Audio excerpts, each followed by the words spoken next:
अखिलेश की रणनीति को काउंटर करने की स्पेशल तैयारी। यूपी बीजेपी में गुटबाजी के बीच पुराने अंदाज में लौटे सीएम योगी। सीएम योगी ने किया ऐसा काम, बोलती हुई बंद सन्नाटे में बीजेपी आला कमान। यूपी की 10 विधानसभा सीटों पर होने वाले उपचुनाव में सीएम योगी आदित्यनाथ की साख दांव पर लगी है, क्योंकि इस बार के लोकसभा चुनाव में बीजेपी के विजय रथ को उत्तर प्रदेश में बड़ा झटका लगा। अब उपचुनाव में योगी खुद ही हर मोर्चे पर लीड कर रहे हैं। योगी उपचुनाव में जीत हासिल करने में कोई भी कोर कसर बाकी नहीं रखना चाहते। इसीलिए योगी आदित्यनाथ ने समाजवादी पार्टी को पीडीए पॉलिटिक्स की काट निकालने के साथ ही जनता से सीधा संवाद भी शुरू किया है। इसलिए उन्होंने खुद ग्राउंड पर जाकर मेहनत भी शुरू कर दी है। उपचुनाव के ऐलान के काफी पहले से ही मुख्यमंत्री योगी आदित्यनाथ ने मिल्कीपुर निर्वाचन क्षेत्र को अपनी नाक का सवाल बना लिया है, क्योंकि लोकसभा चुनावों में फैजाबाद सीट हारने के बाद विपक्षी दल भाजपा और मुख्यमंत्री योगी आदित्यनाथ पर खूब तंज कस रहे हैं।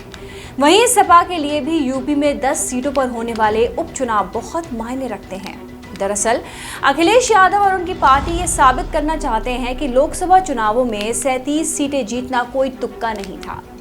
इतना ही नहीं, मुख्यमंत्री योगी आदित्यनाथ अपनी हिंदुत्ववादी छवि को धार देने में भी जुटे हैं। 2022 में विधानसभा चुनाव जीतकर दूसरी बार सत्ता में लौटे योगी आदित्यनाथ को लोकसभा चुनाव नतीजों के बाद यूपी बीजेपी में गुटबाजी का सामना करना पड़ा है। इस बीच योगी ने बतौर सीएम कुछ ऐसे फैसले लिए हैं जो उनकी हिंदुत्ववादी नेता की छवि को और मजबूत करते हैं। साथ ही ये फैसले बताते हैं कि सीएम योगी एक बार फिर अपने पुराने अंदाज में लौट रहे हैं, क्योंकि सीएम योगी हिंदू वोटों को जातियों में बंटने से रोकने की जुगत में लगे हैं। सीएम योगी के फैसलों की बात करें तो पिछले महीने सीएम योगी ने लखनऊ की 2 कॉलोनियों पंतनगर और इंद्रप्रस्थ नगर में बुलडोजर की कार्रवाई को रोक दिया। ये कॉलोनियां हिंदू बहुल थीं। सीएम योगी का अगला बड़ा कदम था कावड़ यात्रा मार्ग पर खाने की दुकान जलाने वालों के लिए नाम लिखना अनिवार्य करना। इस बारे में सबसे पहले मुजफ्फरनगर पुलिस ने आदेश जारी किया था। जुलाई महीने में यूपी सरकार ने धर्मांतरण कानून में संशोधन का विधेयक विधानसभा में पेश किया। 30 जुलाई को सदन से विधेयक पास हो गया। सीएम योगी ने पिछले हफ्ते एक बार फिर से एंटी रोमियो स्क्वाड को एक्टिव करने का आदेश दिया। इनका काम महिलाओं के साथ छेड़खानी की घटनाओं को रोकना होता है। अगस्त महीने में परमहंस रामचंद्र दास की प्रतिमा अनावरण के मौके पर योगी आदित्यनाथ ने सनातन धर्म की रक्षा का संकल्प दोहराया।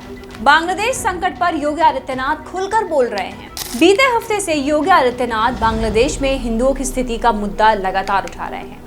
वहीं विपक्ष पर वोट बैंक की राजनीति पर आरोप लगाते हुए उनकी चुप्पियों पर सवाल उठा रहे हैं। सुनिए क्या कहा योगी आदित्यनाथ ने।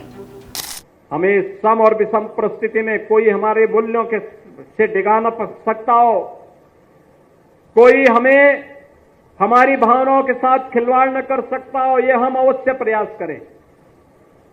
क्योंकि जो नकारात्मक ताकतें हैं, जिनके मन में आपके प्रति सद्भावना नहीं, दिखावटीपन है, जो राम के अस्तित्व को नहीं मानते, जो कृष्ण के अस्तित्व को नहीं मानते, जिन लोगों के मन में भारतीयता के प्रति कोई सम्मान का भाव नहीं, जिन लोगों के मन में ये कोई भाव नहीं कि दुनिया के किसी कोने में कोई हिंदू प्रताड़ित हो रहा है तो उसके प्रति आवाज उठा सके, क्योंकि उसमें भी उन्हें लगता है कि अगर हम आवाज उठाएंगे तो कहीं यहां उनका वोट बैंक न खिसक जाए।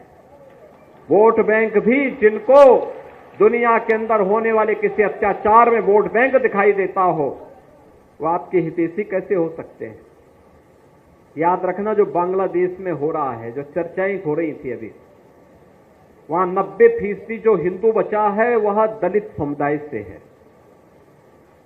और मैं इसीलिए कहना चाहूंगा, ये जो सबके मुंह सिले हुए हैं, इसलिए सिले हुए हैं क्योंकि इनके मालूम है कि बांग्लादेश को हिंदू उनका वोटर नहीं होगा। वह हिंदू है, ये हो सकता है उसकी गलती हो, लेकिन हम उसको गलती नहीं मानते, हम उसको मानते हैं उसका सौभाग्य है कि वो हिंदू है और उसकी रक्षा करना हम सबका दायित्व है। उसकी पीड़ा के साथ खड़ा होना हमारा दायित्व है।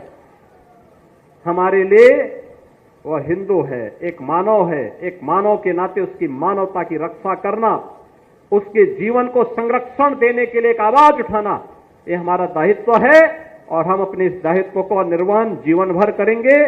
ये किसी भी पक्ष और विपक्ष का मुद्दा नहीं, बल्कि मानवता को बचाने का मुद्दा है। राक्षसी वृत्तियां जब भी धराधाम पर प्रबल होंगी, उनका मुकाबला करने के लिए हमें तैयार होना पड़ेगा। विधानसभा उपचुनावों से पहले सीएम योगी का हिंदुत्व के मुद्दे पर अपनी छवि को मजबूत करना हिंदुत्व के समर्थकों को साफ संदेश देता है कि मोदी के बाद योगी ही हैं जो बीजेपी में हिंदू हृदय सम्राट के सिंहासन पर विराजमान होंगे। वहीं बीजेपी के संगठन को भी सीएम योगी के प्रभाव का साफ साफ पता चल रहा है। इतना ही नहीं, ये केंद्र में बैठे उन लोगों को भी इशारा है जो योगी को अपने हाथ की कठपुतली बनाने की कोशिश करते हैं। योगी ने अपने पुराने रास्ते पर लौटकर बता दिया है कि वे अपनी रणनीति खुद तय करते हैं, उन्हें किसी की एडवाइस की जरूरत नहीं है। आपका क्या कहना है इस खबर पर कमेंट करके जरूर बताइए। खबर को शेयर करना बिल्कुल मत भूलिएगा और हमें सब्सक्राइब करना भी मत भूलिएगा। नमस्कार। श्रेष्ठ भारत पर खबरों से जुड़े रहने के लिए चैनल को सब्सक्राइब और लाइक करें, बेल आइकन दबाएं और देखते रहें श्रेष्ठ भारत।